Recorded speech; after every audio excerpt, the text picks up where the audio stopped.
Oke, kita mau cek isi kulkas ada apa ya? Ada gulai kemarin, terus ada tempe yang udah jadi mentah lagi, udah keluar jamurnya. Hikikikikik. Oke, ini kita kasihin ke musang aja kalau gitu. Kita kasih buat si musang.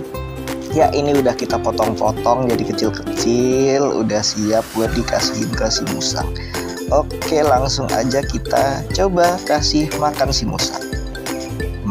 Oke, kita taruh dulu di wadah makannya. Ini tempenya juga. Dan kita lihat. Widih, lahap banget makannya. Langsung dong dilahap semuanya. Mantep banget tuh. Oke, digigit-gigit, dan oke lanjutin makannya. Dihabisin ya.